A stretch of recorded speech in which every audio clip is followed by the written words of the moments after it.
मैं दीपक जी को बुलाना चाहूँगा कि वो आए और परमेश्वर के कलाम की खास हिस्से को हमारे साथ बांटें।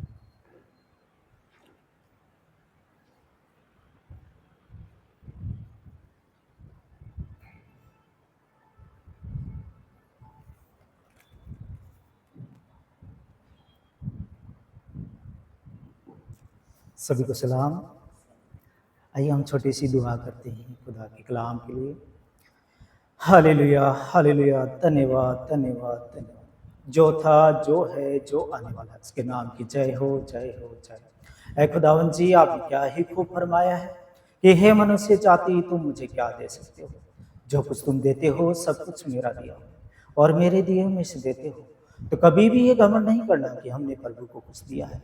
तुम्हें देना है तो धन्यवाद दो, क्योंकि मैं धन्यवाद का प्यासा हूँ। हे परमपिता परमेश्वर जी, इस घड़ी पिता परमेश्वर जी, हम सारे एक मन होकर पिता परमेश्वर जी तुझे धन्यवाद दे रहे पिता परमेश्वर जी। तो हमारा धन्यवाद कबूल करना पिता परमेश्वर जी।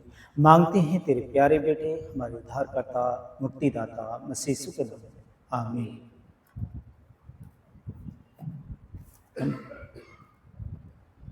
लूका अर्चित सुसमाचार उसका 16 अध्याय 19 आयत से लेके और 31 आयत तक हम मनन करेंगे खुदा का कलाम।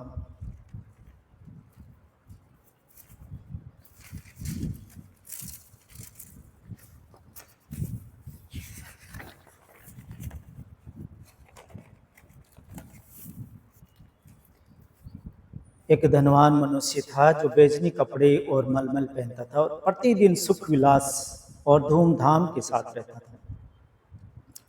लाजर नाम का एक कंगाल गांव से भरा हुआ उसकी डेवड़ी पर छोड़ दिया जाता था और वह चाहता था कि धनवान की मेज पर की जुठन से अपना पेट भरे, यहाँ तक कि कुत्ते भी आकर उसके गांव को चाटते थे।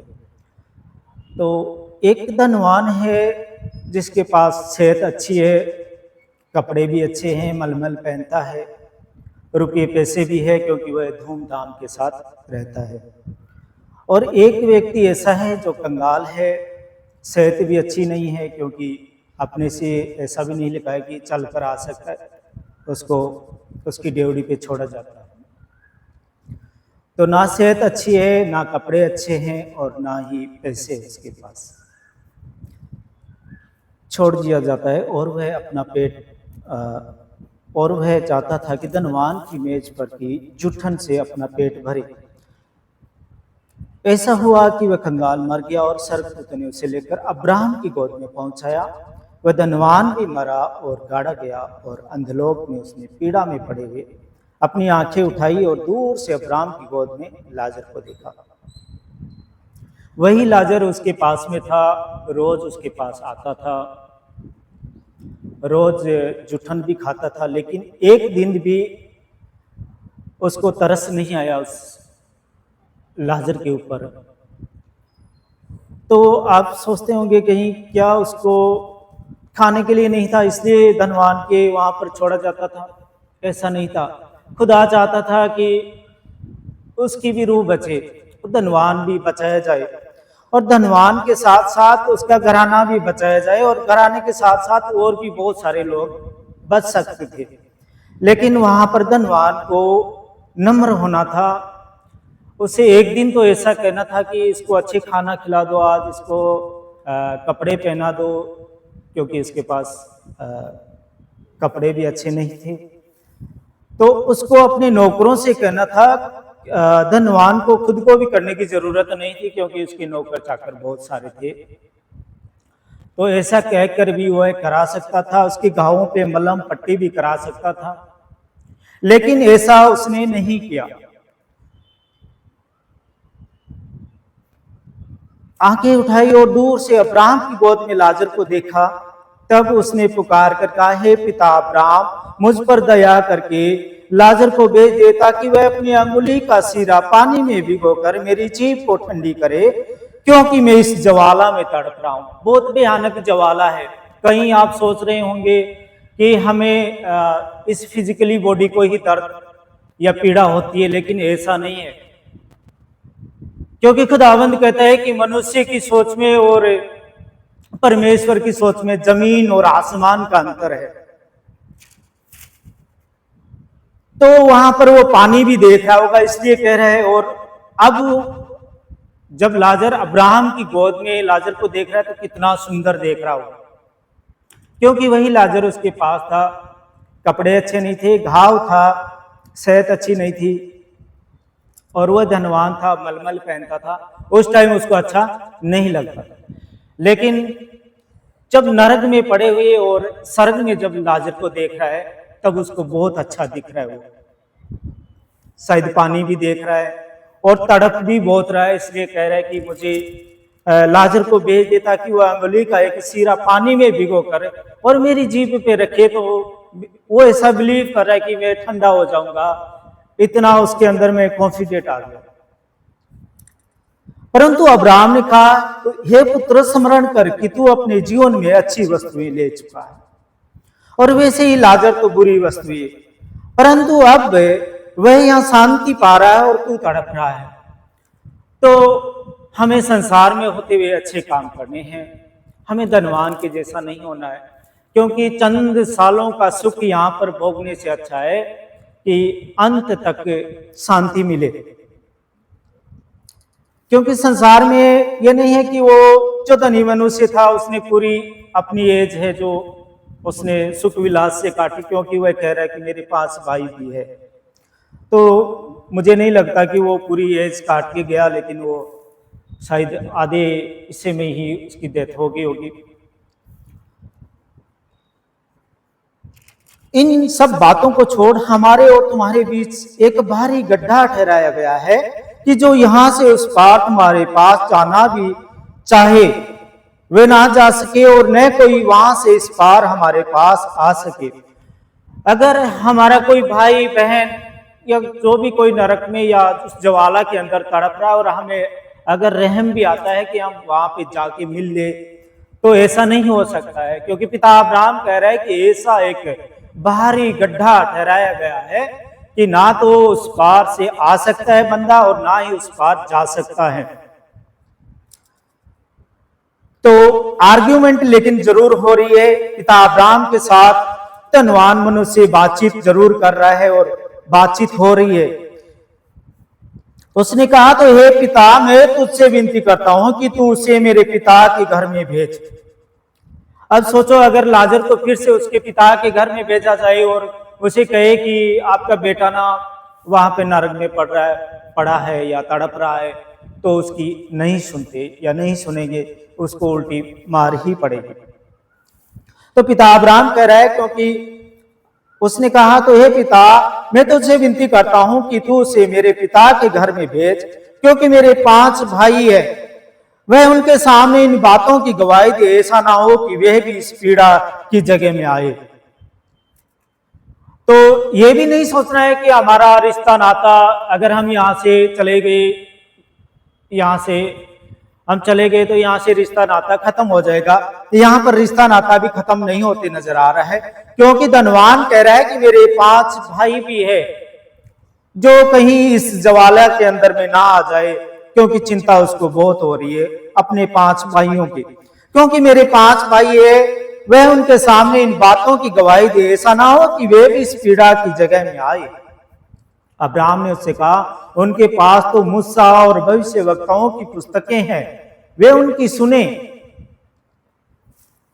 उसने कहा, नहीं है पिता अब्राहम, पर यदि कोई मरे हुओं में से उनके पास जाए तो वे मन फिराएंगे। उसने उससे कहा, जब वे मूसा और भविष्यवक्ताओं की नहीं सुनते, तो यदि मरे हुओं में से कोई जी भी उठे तो भी उसकी नहीं सुनेंगे। तो इसका जिक्र भी स्वर्ग में हो रहा है। पिता अब्राहम कह रहा है कि मूसा और भविष्यवक्ताओं की पुस्तकें वहां पर है, तो हम अपने बच्चों से भी कहें, भाई बहनों से भी कहें कि इसको पढ़े, और धर्मशास्त्र को हम जितना पढ़ेंगे उतना ये खजाना है, इससे हमारे को खुदावंद कहता है कि जो भी वचन है वह अपने हृदय रूपी पट्टियों के ऊपर में लिख लो। तो हमें वचनों को याद भी करना है और इनके ऊपर चलना भी है, और धनवान मनुष्य के जैसा नहीं होना है। खुदा ऐसा नहीं चाहता है। तो हमें धनवान के जैसा ना होते हुए भी हमें वचनों को पढ़ना है और अपने आप को नम्र बनाना है, क्योंकि वह ज्वाला बहुत भयंकर है। उस ज्वाला को हम नहीं सह सकते।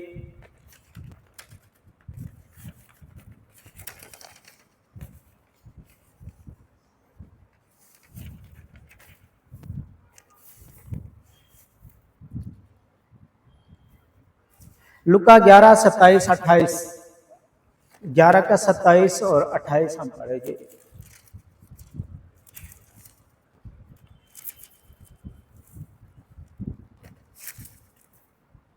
जब ये बातें कह ही रहा था तो भीड़ में से एक स्त्री ने ऊंचे शब्द से कहा, धन्य है वह गर्भ जिसमें तू वे स्तन जो तूने छूसे। उसने कहा हाँ। पर उस मसीह कह रहा है कि हाँ, परंतु धन्य है जो परमेश्वर का वचन सुनते और मानते हैं। तो हमें खुदा के वचन सुनने चाहिए और आना चाहिए, और हर रोज हमें आना चाहिए खुदा के वचन सुनने के लिए। हमें संसार के कामों में व्यस्त होना नहीं है। जो संसार हमें कुछ सालों का सुख देगा, लेकिन अनंत जीवन तो केवल परमेश्वर ही दे सकता है। तो हमें परमेश्वर की बातों को और परमेश्वर के वचन को सुनना है और उस पर चलना है। हम भजन संहिता 91 पढ़ेंगे और इसी को हम यहाँ पर विराम देंगे। जो परम प्रधान के छाया स्थान में बैठा रहे, वह सर्वशक्तिमान की छाया में ठिकाना पाएगा। मैं यहोवा के विषय कहूंगा, वह मेरा शरण स्थान और गढ़ है, वह मेरा परमेश्वर है, मैं उस पर भरोसा रखूंगा। वह तुझे बेलिए के जाल से और महामारी से बचाएगा। वह तुझे अपने पंखों की आड़ में ले लेगा और तू उसके पैरों के नीचे शरण पाएगा। उसकी सच्चाई तेरे लिए ढाल और झिल्लम ठहरेगी।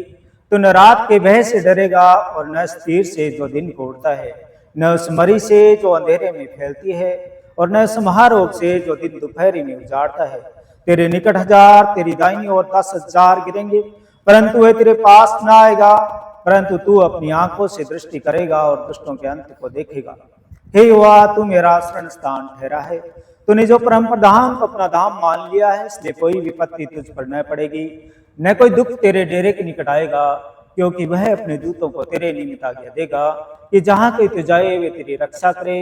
वे तुझको हाथों हाथ उठा लेंगे, ऐसा ना हो कि तेरे पाँव में पत्थर से ठेस लगे। तो सिंह और नाग को कुचलेगा, तो जवान सिंह अजगर को लताड़ेगा, क्योंकि उसने मुझसे स्नेह किया, इसलिए मैं उसे छुड़ाऊंगा। मैं उसको ऊंचे स्थान पर रखूंगा। जब वह उसको पुकारेगा, मैं उसकी सुनूंगा। संकट में उसके संग रहूंगा, मैं उसको बचाकर उसकी महिमा बढ़ाऊंगा। मैं उसको दीर्घायु से तृप्त करूंगा और अपने किए उद्धार का दर्शन दिखाऊंगा।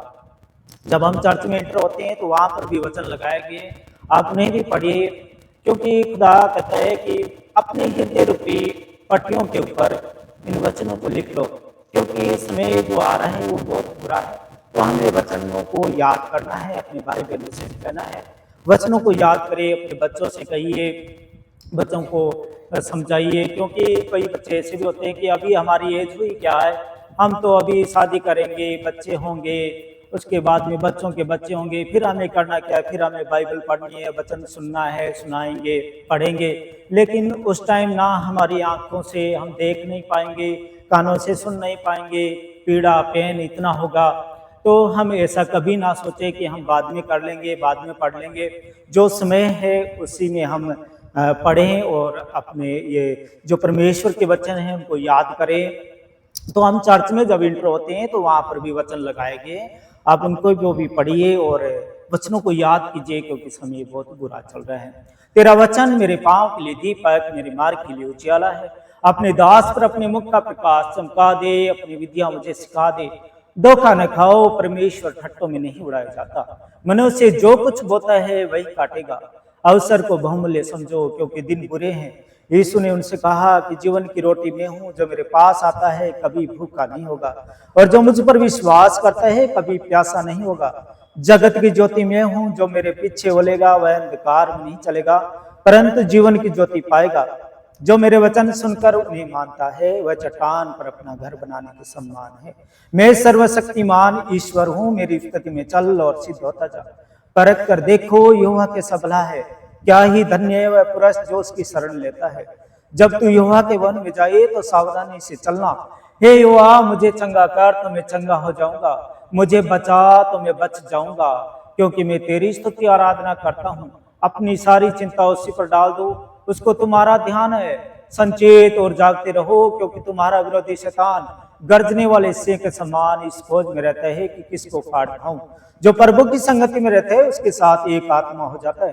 जो तुम प्रार्थना में विश्वास से मांगोगे सब तुम्हें मिल जाएगा। जो तुम परीक्षा में सिद्ध रहता है खरा निकल कर जीवन का वह मुकुट पाएगा, जिसकी प्रतिज्ञा प्रभु ने अपने प्रेम करने वालों से की। एक खुदावंद के जिंदा वत्स कलाम पढ़े और सुने जाने पर आशीष मिले। आमीन।